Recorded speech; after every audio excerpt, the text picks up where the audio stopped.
जो व्यक्ति 1957 में पहली बार चुनाव लड़के जीता हो और 2016 में आखिरी बार चुनाव लड़के जीता हो और हर बार चुनाव जीता हो, वो थे एम करुणानिधि।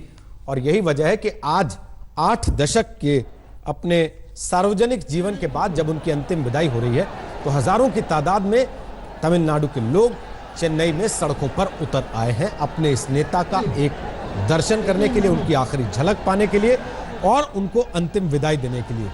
उनकी विदाई का दुख ऐसा है, आप इसी से समझ सकते हैं कि बड़ी तादाद में लोग घायल हो गए इस बात को लेकर जब आवाज उठनी शुरू हुई कि उनकी अंतिम संस्कार की जगह वो क्यों नहीं है जहां सारे बड़े नेताओं को अंतिम जगह दी गई। मामला अदालत तक भी चला गया, आखिरकार अदालत को यह कहना पड़ा कि इनको भी वहीं पर जगह देनी पड़ेगी। चेन्नई में मरीना बीच, जहां पर आपने जयललिता को आखिरी विदाई लेते हुए देखा था, वहीं पर आज करुणानिधि की भी आखिरी विदाई होगी और ये जनसैलाब आप देख सकते हैं उनको जो अंतिम विदाई देने के लिए इस समय उमड़ आया है। 12 बार के विधायक और 1 बार के एमएलसी और 5 बार तमिलनाडु के मुख्यमंत्री रहे एम करुणानिधि। और कहा जाता है कि तमिलनाडु की राजनीति में एक अलग अध्याय वो एम करुणानिधि के नाम का लिखा जाता है। हमारे साथ शेखर अय्यर है, उनके बारे में और बताएंगे। हमारे साथ श्री कृष्ण जी हैं, वो भी उनके बारे में और बताएंगे। शेखर अय्यर, इतने लंबे समय तक कोई नेता अगर रहे तो उसके जीवन में निश्चित तौर पर बहुत सारे उतार चढ़ाव होंगे। ऐसे कौन से मौके हैं एम करुणानिधि के जीवन के जो आज के दिन आपको लगता है कि आपको याद है? पहले तो वो जिस तरह कर अन्ना दुरई, क्योंकि पहली बात है कि जब 1967 में जब पहली बार चुनाव में कांग्रेस को हरा के डीएमके से सत्ता पे आए, ये अन्ना दुरई जो जिन्होंने पहला डीएमके के मुख्यमंत्री बने थे, उनके ये साथी रहे। लेकिन 2 साल में 1969 में अन्ना दुरई का देहांत हो गया। उसके बाद सारा जिम्मेदारी करुणानिधि के कंधों पे आया। तो वो एक बड़ा टर्निंग पॉइंट है कि डीएमके का इतना बड़ा करिस्मेटिक लीडर जैसे अन्ना दुरई, उनके बाद ये इनके जिम्मेदारी इनको लेनी पड़ी। उसके बाद हमने देखा 69, 70 और 71 चुनाव में भी करुणानिधि जीत के आए, क्योंकि उनके साथ प्रचार में लगे हुए थे एमजी रामचंद्रन, जो बड़े फिल्म एक्टर हैं जिनको एमजीआर के नाम में पुकारा जाता है, उन्होंने इनके साथ कैंपेन किए। लेकिन 1 साल में इन दोनों के बीच में एक झगड़ा शुरू हो गया, जो पार्टी के फंड्स के हिसाब किताब को लेकर। उसके बाद एमजीआर ने अपना अलग पार्टी बनाया। वो दूसरा जो एपिसोड है जो करुणानिधि कभी भूल नहीं सकते, जिसके पिछले 50 साल में कम से कम 72 से लेकर जब तक एमजीआर का देहांत हुआ 1987 तक, ये बड़े फैक्टर रहे। और जब तक एमजीआर जीवित थे तब तक करुणानिधि सत्ता पे वापस नहीं आए। इसलिए जो बीच का जो 13 साल का गैप है, वो उस गैप है जिस गैप पे एमजीआर सुप्रीम वो रहे।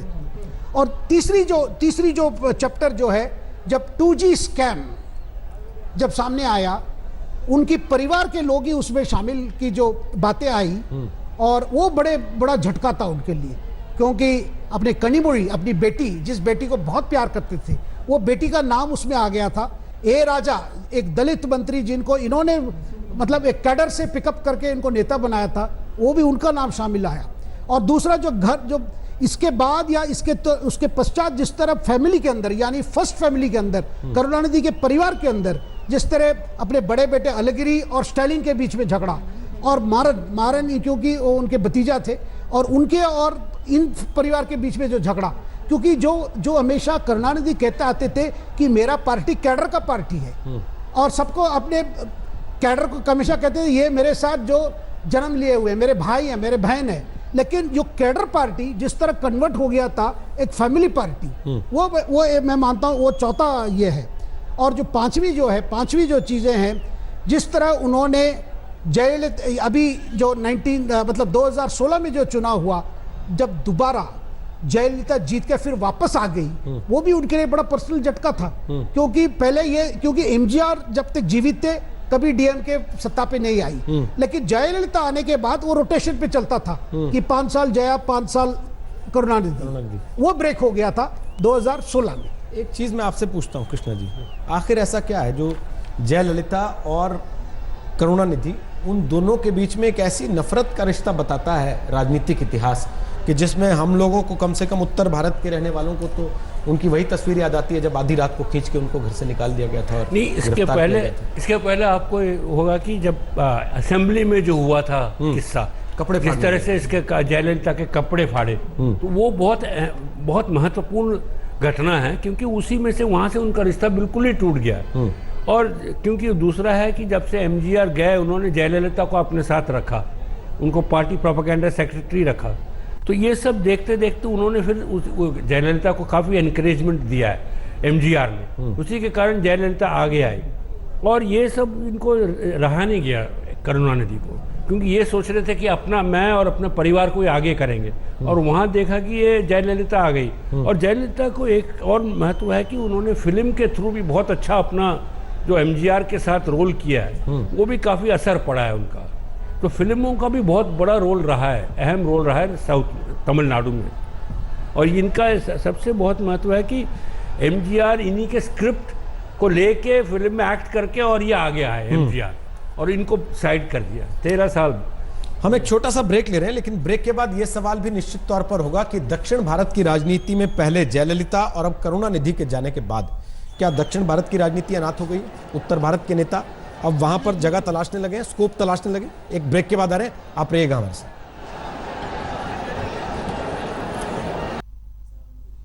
तो ब्रेक के बाद एक बार फिर आपका स्वागत है। आपको बता दें कि हम लगातार आपको दिखा रहे हैं लाइव कवरेज चेन्नई में इस वक्त एम करुणानिधि की अंतिम यात्रा की तस्वीरें हम आपको लाइव दिखा रहे हैं। ब्रेक के पहले हम बात जो कर रहे थे, आलोक मेहता जी, आज प्रधानमंत्री नरेंद्र मोदी गए, राहुल गांधी भी गए, उत्तर भारत से और तमाम नेता, कई राज्यों के मुख्यमंत्री, क्योंकि एम करुणानिधि का जो कद था वो वहां पर जा रहे हैं आज उनकी अंतिम यात्रा में शामिल होने के लिए, उनको श्रद्धांजलि अर्पित करने के लिए।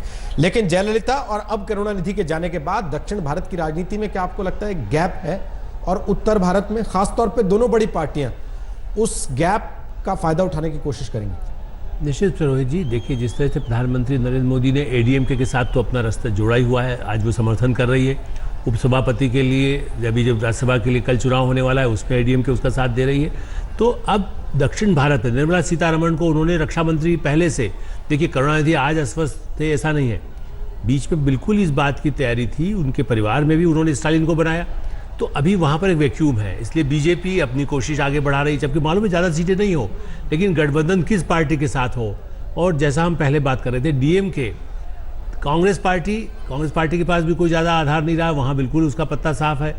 चिदम्बरम साहब इतने विवादों में हैं, कब रोज़ अदालत के मामले चल रहे हैं, और ऐसी स्थिति में जहाँ कामराज पार्टी के अध्यक्ष होते थे, आज तमिलनाडु में, और डीएमके जिनके लोगों को लेकर के राजीव गांधी हत्याकांड तक में यही गंभीर, इसलिए डीएमके से बचने की कोशिश पहले करती थी पार्टी, या राहुल गांधी 2G स्पेक्ट्रम को लेकर के अपने को दूर रखना चाहते थे किसी तरह डीएमके से, उनको बड़ा लगता था कि बहुत दूरी रखना है। 10 साल जब तक सत्ता में रहे, बाद में आखिरी वर्षों में तो और भी ज़्यादा नाराज़गी उनकी थी। अब लेकिन उनको स्टालिन के साथ दोस्ती करना जरूरी लग रहा है, जैसे तेजस्वी यादव से दोस्ती करना जरूरी लग रहा है, जिन पर भी जो आरोप हो, मतलब राजनीति के लिए करुणानिधि के प्रति सम्मान सबका होगा ही।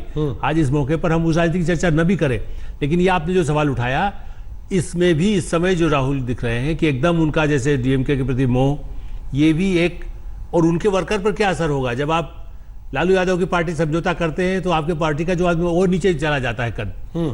अखिलेश जी के साथ समझौता करते हैं तो पार्टी का कद और नीचे चला जाता है, वहाँ सीट 2 मिलेगी कि नहीं मिलेगी।